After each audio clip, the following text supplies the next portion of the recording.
Hi friends, உங்க எல்லாருக்கும் என்னுடைய அன்பான வணக்கம். இது ஷர்மிளா பிராங்கோவின் என்னை ஆள வந்த அரக்கனே நாவல் பகுதி 16. வாசிப்பது ஷர்மிளா பிராங்கோ. வாங்க ஃப்ரெண்ட்ஸ், தொடர்ந்து கதையை கேட்கலாம். வெற்றியின் அப்பா நியூஸ் சேனலை வைத்து செய்தியை கேட்டுக் கொண்டிருந்தார். வெற்றி அறைக்கு செல்வதை கண்டவர் டிவியை அணைத்து விட்டு எழுந்து கொண்டார். அம்மா கங்காவை அருகில் அமர்த்தி வைத்துக் கொண்டு ஊர்க்கதை பேசிக் கொண்டிருப்பதை கண்டவருக்கு வியப்பு. என்னாச்சு? வெற்றி ரூமுக்கு போனது லதா பாக்கலையா? இல்ல பேசிட்டு இருக்கிற ஊர்க்கதைய முடிச்சிட்டு கங்காவை அனுப்பி வைக்கலான்னு பேசிட்டு இருக்காளா? சந்தேக பார்வையோடு மனைவியை பார்த்தவர், லதா உனக்கு தூக்கம் வரலையாமா என்று கேட்டார். தூக்கம் வருதுங்க, ஆனா வெற்றி இப்பவும் பிஸியா இருக்கானே. கங்காவுக்கு பேச்சு துணைக்கு யாரும் இல்ல, அதுதான் நானும் உட்கார்ந்துட்டு இருக்கேன். ரொம்ப டயர்டா இருக்கு, படுத்து தூங்கணும் போல இருக்குங்க. வெற்றி ரூமுக்கு போய் 5 நிமிஷத்துக்கு மேல ஆயிடுச்சு. போயிட்டானா? அப்ப சரி, இருமா கங்கா, நான் பால் காய்ச்சி தான் வச்சிருக்கேன், சூடு பண்ணி எடுத்துட்டு வந்துடுறேன். அதை எடுத்துட்டு ரூமுக்கு போ. சமையல் அறைக்கு சென்றவர் பாலை எடுத்து வந்து கங்காவிடம் கொடுத்தார். அதை வாங்கி கொண்டு அறைக்குள் வந்த கங்காவுக்கு ஏமாற்றம். வெற்றி இல்லை. குளியல் அறையில் சத்தம் கேட்கிறது. அவன் வரும் வரை அவனுக்காக காத்திருப்பது நெருப்பில் நிற்பதற்கு சமம் என்று அவளுக்கு தோன்றியது. நகத்தை கடித்து துப்பியபடியும் சேலை முந்தானையை கசக்கி பிழிந்தபடியும் அறைக்குள் குறுக்கும் நெடுக்கும் நடக்க ஆரம்பித்தாள். ஏனோ அவன் மீது கோபமாக வருகிறது. அவனுக்கு தன் மீது ஆசை இருக்கிறது என்று அவன் செயல் காண்பிக்கிறது. நெருக்கமாக வந்து நிற்கவும் செய்கிறான். ஆனாலும் அவன் விலகியே நிற்பது போல் அவளுக்கு தோன்றுகிறது. அதுதான் அவள் தவிப்பு. ஒருவேளை கார்த்திகா கூறியதை கேட்டு அவன் மனம் மாறிவிட்டதா என்ன? அவனை புரிந்து கொள்ள அவளால் முடியவில்லை. கங்கா அறைக்குள் வந்து 5 நிமிடம் ஆகிவிட்டது. ஆனால் 5 வருடத்தை கடந்தது போல் அவள் உணர்ந்தாள். இன்னும் 2 நிமிடங்கள் ஆமை வேகத்தில் நகர்ந்து விட்டது. ஆனால் வெற்றிதான் வந்த பாடில்லை. அவள் விழிகள் திறந்திருந்த ஜன்னலை நோக்கி பாய்ந்தது. வெளியே வண்ண வண்ண தோரண விளக்குகள் மின்னுகிறது. அதை ரசிக்க கூட அவளுக்கு மனமில்லை. அதை வெறுமனே பார்த்தபடியே நகத்தை கடித்து துப்ப ஆரம்பித்தாள். வெற்றி குளித்து விட்டு வெளியே வரும் போதும் ஜன்னலை நோக்கி திரும்பி நிற்கும் கங்கா நகத்தை கோபமாக கடித்து துப்புகிறாள். அதை கண்டு சத்தம் இல்லாமல் சிரித்தவன், உனக்கு இவ்வளவு டென்ஷனா? இதோட முடியல, நீயா வாயை திறந்து என்ன பிடிச்சிருக்குன்னு சொல்ற வரைக்கும் உன்னை காக்க வைக்க போறேன். தலையை துவட்டியபடியே அவள் அருகில் வந்தான் வெற்றி.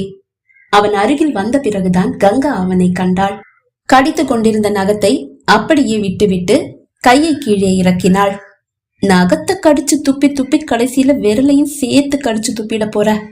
4 விரலோட உன்னை பார்க்க சகிக்காது, குறும்பாக கூறியவன் வேகமாக தலையை அசைத்து நீரை அவள் முகத்தில் தெறிக்க செய்தான். குளிர்ந்த நீர் முகத்தில் வீழ்ந்ததும் விழிகளை மூடிக்கொண்டாள் கங்கா. முத்துக்கள் சிதறி கிடப்பது போல் அவள் முகத்திலும் கழுத்திலும் தோளிலும் நீர்த்துளிகள் சிதறி கிடந்தது. பனித்துளி துஞ்சும் ரோஜா மலராக வெற்றிக்கு அவள் காட்சியளித்தாள். அவள் செவ்விதழிலும் 1-2 நீர்முத்துக்கள் துஞ்சுகிறது. அது பார்க்க எவ்வளவு அழகாக இருக்கிறது.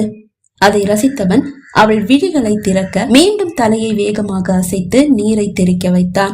இப்போது அவள் விழிகளை மூடவில்லை. அவனை ஆழமாக பார்க்கும் அவள் விழிகளில் தான் என்ன ஒரு காதல். தன்னை மறந்தவன் அவள் இதழ்களை நெருங்க அவள் இதய துடிப்பு படபடவென்று உயர்ந்தது. சட்டென்று விலகி நின்றவன் கையை உயர்த்தி அவள் இதழில் துஞ்சும் நீர் முத்துக்களை மெல்ல துடைத்தான். அவன் நீரை துடைக்கிறானா இல்லை தன் இதழ்களை வருடுகிறானா? அவளுக்கே சந்தேகம். அவன் கரம் இப்போது மெல்ல கீழிறங்கி அவள் கழுத்தில் துஞ்சும் நீர்த்துளிகளையும் துடைத்தது. அவன் ஸ்பரிசத்திற்காக ஏங்கி தவித்துக் கொண்டிருந்த கங்கா அவனை ஆவலாய் பார்க்க கையை கீழே இறக்கியவன், சாரி, சும்மா விளையாட்டுக்கு தான் தண்ணியை தெறிக்க விட்டேன் என்று கூறிவிட்டு தலையை துவட்டியபடியே திறந்திருக்கும் ஜன்னல்களை நோக்கி நடந்தான். ஜன்னலின் அருகில் வந்தவன் அதை சாத்தி கொக்கியிட்டான். ஜன்னல் திறந்திருப்பதால் தான் விலகி சென்றானோ என்று சந்தேகித்தவள் அவன் இப்போது தன் அருகில் வருவான் என்று எதிர்பார்த்தாள். ஆனால் அவளுக்கு ஏமாற்றம். அவன் மெல்ல திரும்பி தலையை துவட்டியபடியே கண்ணாடியை நோக்கி நகர்ந்தான். சூடாகி போன கங்காவின் உடல் அவனுக்காக ஏங்கியது. ஆனால் அவன் விலகி செல்கிறான். அவளுக்கு கோபமாக வந்தது. அவன் வேண்டுமென்றே தன்னை இப்படி தவிக்க விடுகிறான் என்று அவளுக்கு நன்றாகவே புரிகிறது. அதனாலேயே மனம் திறக்க அவளுக்கு மனமில்லை. பார்த்துடலாம், என்னை தேடி நீங்க தான் வருவீங்க, நானும் உங்களை தேடி வரவே மாட்டேன். அவன் இப்போது கண்ணாடி முன் நின்று தன் முடியை சரி செய்கிறான். பாலை எடுத்து வந்து அவனிடம் நீட்டியவள், ஆண்டி உங்களுக்கு இதை கொடுக்க சொன்னாங்க, கோபமாகவே கூறினாள். அவளை பார்த்து புன்னகைத்தவன், இத நீ கொண்டு வந்து குடுக்கணும்ன்ற அவசியம் இல்ல, அங்க டீப்போ மேல வை, நான் தூங்குறதுக்கு முன்னாடி எடுத்து குடிக்கிறேன். கோபமாக திரும்பி வந்தவள் டீப்போ மீது பால் கிளாஸை பொத்தென்று வைத்தாள். தூங்கும் போது குடிப்பாராம், அப்படின்னா இப்ப தூங்க போறதில்லையா? படுக்கையில் அமர்ந்தவள் அவன் அடுத்து என்ன செய்கிறான் என்று பார்த்தாள். செல்போனை எடுத்துக்கொண்டு மேஜையின் முன்னால் சென்று அமர்கிறான். அவனது செயல்கள் ஒவ்வொன்றும் அவள் கோபத்தை மேலும் மேலும் ஏற்றியது. அவளால் அதற்கு மேல் பொறுத்து கொள்ள முடியவில்லை. பொத்தென்று படுக்கையில் வீழ்ந்தவள் அவனுக்கு முதுகை காட்டி படுத்துக் கொண்டாள்.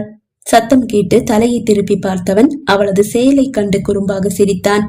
கங்கா படுத்துக் கொண்டாள். ஆனால் தூக்கம் வருமா என்ன? இன்றே அவனோடு ஐக்கியமாகிவிட வேண்டும் என்ற எண்ணம் எல்லாம் அவளுக்கு இல்லை. அவன் மார்பில் சாய்ந்து தன் மனதை திறந்து அவன் முன்னால் வைக்க வேண்டும். கார்த்திகா கூறியது போன்று அவன் உச்சத்தை அடைந்ததால் அவனை திருமணம் செய்து கொள்ளவில்லை என்பதை அவனுக்கு புரிய வைக்க வேண்டும். ஆனால் அவன் தள்ளி அல்லவா செல்கிறான். அவள் எப்படி நெருங்கி செல்வாள்? விழிகளை மூடிப்படுத்தும் அவளுக்கு உறக்கம் வரவில்லை. தனிமையில் இருந்தால் உருண்டு புரண்டாவது படுத்திருப்பாள். இப்போது உருண்டு புரண்டு படுத்தால் அவள் தவிப்பு அவனுக்கு தெரிந்து விடும் அல்லவா? பற்களை கடித்துக் கொண்டு ஒரு புறமாக அப்படியே படுத்து கிடந்தாள். ஒரு அரை மணி நேரம் கழித்துதான் படுக்கைக்கு வந்தான் வெற்றி. முதுகை காட்டி படுத்து கிடப்பவளை இழுத்து அணைக்க மனம் விரும்புகிறது. ஆனாலும் சிரமப்பட்டு தன்னை கட்டுப்படுத்தி கொண்டவன் விழிகளை மூடி படுத்துக் கொண்டான். அவன் தன்னை நாடி வருவான் என்று எதிர்பார்த்து ஏமாந்தாள் கங்கா. ஒரு அரை மணி நேரம் கழித்து மெதுவாக தலையை மட்டும் திருப்பி பார்த்தாள். விழி மூடி உறங்குகிறான் வெற்றி. அவளுக்கோ உறக்கம் வரவில்லை. என்ன செய்வாள்? கார்த்திகா கூறியதை நம்பிவிட்டானோ என்ற சந்தேகம்தான் அவள் மனதில் மேலோங்கி நின்றது. அதுவே அவள் உறக்கத்தை தூர விரட்டி அடித்தது. ஒரு 5 நிமிடம் எப்படியோ கண்களை மூடி படுத்து பார்த்தாள். உறக்கம் வரவில்லை. எழுந்து கொண்டவள் தவளை எடுத்துக்கொண்டு குளியலறைக்கு சென்றாள். அனைத்தையும் அறியவே செய்கிறான் வெற்றி. ஒரு குறும்பு புன்னகையோடு எழுந்து படுக்கையில் அமர்ந்தவன், யப்பா கொல்றடி நீ, ஆனாலும் உனக்கு இவ்வளவு ஈகோ ஆகாத.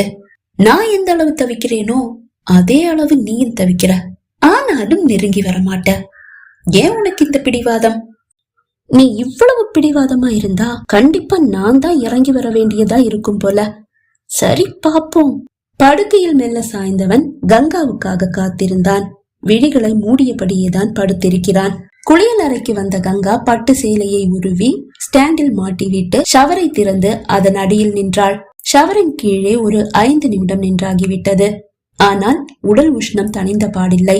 மனதில் அவனும் அவன் நினைவுகளும் இருக்கும் போது உஷ்ணம் எப்படி தணியும்? ஒரு வழியாக குளித்து முடித்தாகிவிட்டது. உடை மாற்ற உடையை பார்க்கும் போதுதான் உடை எடுத்து வரவில்லை என்பது அவளுக்கு புரிந்தது. தலையில் ஒரு தட்டு தட்டியவள், ட்ரெஸ் எடுக்காம வந்துட்டியேடி. ஏனோ வெற்றி மீதுதான் அவளுக்கு கோபம் வந்தது. நான் பைத்தியமாவே ஆயிட்டேன். என்ன பைத்தியக்காரியாவே ஆக்கிட்டு ஒரு ஈவு இறக்கை இல்லாம எப்படி படுத்து தூங்குறான் அரக்கை. முணுமுணுத்தவள் டவலை எடுத்து உடுத்தி கொண்டு பட்டு சேலையை எடுத்து மேனியில் போர்த்தி கொண்டு குளியல் அறையிலிருந்து வெளியே வந்தாள். கதவு திறக்கும் சத்தம் கேட்டு விழிகளை பாதி திறந்து கங்காவை பார்த்தவன் அவளது அந்த கோலத்தை கண்டு தடுமாறி போனான். முட்டிக்கு மேலே நிற்கிறது டவல். மார்பை பட்டு சேலை மறைத்திருக்கிறது. உறங்கும் வெற்றியை பார்த்தபடியே அவனை நோக்கி நடந்து வருகிறாள் கங்கா. நல்லா தூங்குடா, நல்லா தூங்கு. உதட்டை மட்டும் அசைத்து முணுமுணுத்தபடியே அவன் அருகில் வந்து விட்டாள். தலையை அசைத்து அவன் செய்தது போன்று நீரை தெறிக்க வைத்தாள். தூங்குபவனை எழுப்பலாம், நடிப்பவனை எழுப்பவா முடியும்? அவன் அசையக்கூட இல்லை. பொங்கி வந்த கோபத்தை பற்களால் கடித்து கட்டுப்படுத்தியவள் அவனை தாண்டி செல்லும் போது அவன் கரம் அவளை இழுத்து படுக்கையில் சாய்த்தது. திகைத்து போனாள் கங்கா. போர்த்தி இருந்த சேலை நழுவி படுக்கையில் விழுந்தது. அவள் கட்டுடலின் அழகு அப்பட்டமாக தெரிய அவள் மார்பு குழியில் துஞ்சும் நீர்த்துளிகளை இதழ்களால் ஒப்பியவன் இதழ்களால் அவள் உடுத்தி இருந்த டவலையும் அவிழ்த்தான். பாலாடை களைந்த அவள் மேனியை ஆசையாய் அவன் விழிகள் தழுவ நாணத்தில் சிவந்தவள் அவனை கட்டி அணைத்து தன் அழகை அவன் உடலில் மறைத்து கொண்டாள். அடக்கி வைத்திருந்த உணர்ச்சிகள் மடை உடைத்தோடும் வெள்ளமாக ஆவேசமாய் அவளை வேட்டையாடினான் வெற்றி. காலை 5 மணி அலாரம் அடிக்க அதை அணைத்து விட்டு தன் மார்பில் சாய்ந்து நிம்மதியாக உறங்கும் கங்காவின் நெற்றியில் இதழ் பதித்தான் வெற்றி.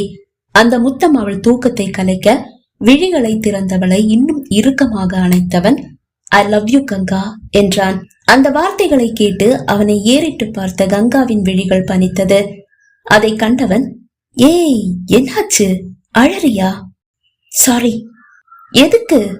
உனக்கு கட்டாய தாலி கட்டி உன்கிட்ட அத்துமீறி நடந்ததுக்கு நானே உன்கிட்ட சாரி கேட்கல. இந்த சாரி எதுக்கு?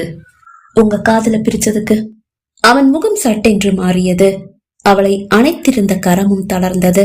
பிளீஸ் கங்கா, அது முடிஞ்ச அத்தியாயம். திரும்பவும் அதை திறக்க வேண்டாமே. தேவையில்லாம 2 பேருடைய மனசும் காயப்படும். திறக்க வேண்டான்னு நானும் நினைச்சேன். ஆனா திறக்க வேண்டிய கட்டாயம். நேற்றுக்கு கார்த்திகாவை பார்க்கும் போது உங்க கண்ணுல ஒரு வலிய நான் பார்த்தேன். கார்த்திகாவும் உங்களை இழந்ததை நினைச்சு இப்பவும் வேதனைப்படுறா. அது அவளுடைய கண்லையும் அப்பட்டமா தெரியுது. அவன் பேசவில்லை. Really sorry. உங்களை ரவுடின்னு தப்பா நினைச்சுதான் நான் உங்க மாமா கிட்ட நீங்க நல்லவர் இல்லைன்னு சொன்னேன். அவன் கத்தியால் கிழித்ததால் ஏற்பட்ட அந்த வடுவை மெல்ல வருடியபடியே, இப்படி கத்தியால கிழிச்சவன ரவுடின்னு தான் சொல்லுவாங்க. உன் மேல தப்பில்ல கங்கா. நான் தான் அன்னைக்கு கொஞ்சம் ஓவரா சீன் போட்டுட்டேன். உன்கிட்ட தோக்க கூடாதுன்னு தான் நான் ரவுடி மாதிரி நடந்துகிட்டேன். அதுக்கு கிடைச்ச தண்டனை பெருசுதான். அத பத்தி இனிமே பேச வேண்டாமே பிளீஸ். பேச வேண்டாம் தான். ஆனா நான் ஒரு விஷயத்த சொல்ல ஆசைப்படுறேன். என்ன? நீங்க உச்சத்துக்கு வந்ததை பார்த்துட்டு நான் உங்களை கல்யாணம் பண்ணிக்கல. கார்த்திகா சொன்னதை கேட்டு நீங்க என்ன தப்பா நினைச்சிடக்கூடாது. அவளை வாரி அணைத்து தன் மார்பில் போட்டவன், அந்த 3 நாள் விரதம் அது எனக்காகன்னு எனக்கு தெரியும் கங்கா. கார்த்திகாவோட வார்த்தைகள் உன்னை காயப்படுத்திடுச்சுன்னு எனக்கு தெரியும். அவ மனசுல இருக்கிற வலிய அவ வார்த்தையால வெளிப்படுத்திட்டு போயிட்டா. உன்னை பத்தி கார்த்திகாவுக்கு எதுவும் தெரியாது. ஆனா எனக்கு கூடவா உன்னை தெரியாது? அவனை வியப்போடு பார்த்தவள், அப்படியே என்ன தவிக்க விட்டீங்க? உன்னுடைய மனசுல இருக்கிற காதல நீயா மனசு திறந்து என்கிட்ட சொல்லணும்னு ஒரு சின்ன நப்பாசை. அதுக்காக நான் உன்னை கொஞ்சம் அதிகமாவே டார்ச்சர் பண்ணிட்டேன்னு தெரியும். ஆனா கடைசி வரைக்கும் நீ உன் மனசுல இருக்கிற காதல சொல்லவே இல்லை. நான் தான் உன்கிட்ட தோத்துட்டேன். யார் சொன்னா நீங்க தோத்துட்டீங்கன்னு? நீங்க தான் என்ன தோற்கடிச்சிட்டீங்க. அவனை இறுக்கமாக கட்டி அணைத்தவள், ஐ லவ் யூ விட்ரி, I love you so much. ஆசையாய் அவன் இதழ்களில் இதழ் பதித்து தன் காதலின் ஆழத்தை அவனுக்கு உணர்த்தினாள். பகுதி 16 நிறைவடைந்தது. பகுதி 17 உங்களை சந்திக்கும் வரை விடை பெறுகிறேன். நன்றி, வணக்கம்.